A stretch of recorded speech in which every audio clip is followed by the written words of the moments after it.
নমস্কার বন্ধুরা, স্বাগত আর দুনিয়াতে সবাইকে ওয়েলকাম জানাই। আজ আমি বানাবো পাকা আমের কেক। বাচ্চা থেকে বড় সবার কিন্তু ভালো লাগবে। সবার প্রথমে দুটো আম নিয়েছিলাম। আমটা কেটে নিয়ে আমের ভেতর থেকে এইভাবে আমি চামচের সাহায্যে আমের পাল্পটা আমি তুলে নেব। আর মিক্সিতে আমি কিন্তু পেস্ট করে নেব আম। আর মিষ্টি জাতীয় আম হলে আপনারা চিনির পরিমাণটা দেখে শুনে দিয়ে আপনারা কেকটা বানাবেন। পেস্টটা করে নিয়েছি আম। এবার একটা বড় পাত্র নিয়েছি, তার মধ্যে দিয়ে দিলাম হাফ কাপ টক দই আর দিয়ে দেব 1 কাপ চিনি। চিনিটা আমি গুঁড়ো করে নিয়েছি। টক দইয়ের সঙ্গে চিনিটা ভালোভাবে ফেটিয়ে নেব। তারপর দিয়ে দেব হাফ বাটি রিফাইন অয়েল। রিফাইন অয়েল দেওয়ার পর আবারও আমি টক দইয়ের সঙ্গে আর চিনির সঙ্গে ভালোভাবে মিশিয়ে নেব। তারপর দিয়ে দেব আমের পাল্প। আমের পাল্প দেওয়ার পর আবারও আমি ফেটিয়ে নেব। ফেটিয়ে নেওয়ার পর দিয়ে দিতে হবে একটা বড় বাটির 1 বাটি ময়দা, প্রায় 2 কাপের মতো ময়দা দিলাম। এবার আবারও আমি ভালোভাবে ফেটিয়ে নেব। আর এখানে আমি জলের বদলে লিকুইড দুধ দেব। লিকুইড দুধ আগের থেকে আমি গরম করে ঠান্ডা করে রেখেছিলাম।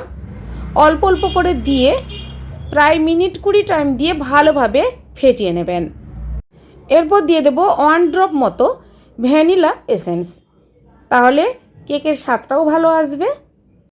এভাবে পাকা আমের কেক একবার বানিয়ে খেলে কিন্তু বারবার বানিয়ে খেতে ইচ্ছে করবে।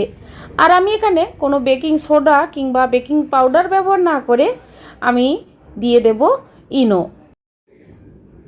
ইনো দেওয়ার পর সামান্য লিকুইড মিল্ক দেব 2 টেবিল স্পুনের মতো। তারপর ভালোভাবে মিশিয়ে কেকের ব্যাটারটা তৈরি করে নেব। এবার কেক তৈরি করার জন্য আমি একটা এভাবে সিলভারের বাটি নিয়েছি। তারপর রিফাইন তেল ভালোভাবে মাখিয়ে ওপর থেকে ময়দার গুঁড়ো দিয়ে কেকের বাটিটা তৈরি করে নিলাম। তারপর কেক বানানোর জন্য ব্যাটারটা পুরোটা ঢেলে দেব। আর ওপর থেকে ড্রাই ফ্রুটস কিছু আপনাদের বাড়িতে থাকলে আপনারা আপনাদের পছন্দ মতো দিয়ে দেবেন। আমি যেমন কাজু বাদাম, কিশমিশ আর আলমন্ডস ছোট ছোট করে কেটে দিয়ে দিচ্ছি। এবার আমি গ্যাস অন করে আগের থেকে ননস্টিক কড়াই মাঝখানে একটা স্ট্যান্ড বসিয়ে ঢাকা দিয়ে গরম করে তারপর গ্যাসের ফ্লেমটা লো রেখে কেকের বাটি বসিয়ে ননস্টিক কড়াইয়ের ওপরের ফুটোটা বন্ধ করে 40 মিনিটস স্টিমে রেখে দেব। বন্ধুরা, 40 মিনিটস স্টিমে রেখে দেওয়ার পর দেখুন কেকের বাটিটা কিন্তু বেশ ফোলা হয়ে গেছে, মানে কেকটা একদম পারফেক্ট তৈরি হয়ে গেছে। এবার আমি একটা স্টিকের সাহায্যে দেখাচ্ছি, খুব সুন্দরভাবে তৈরি হয়েছে। আর কেকটা কিন্তু খুবই গরম আছে।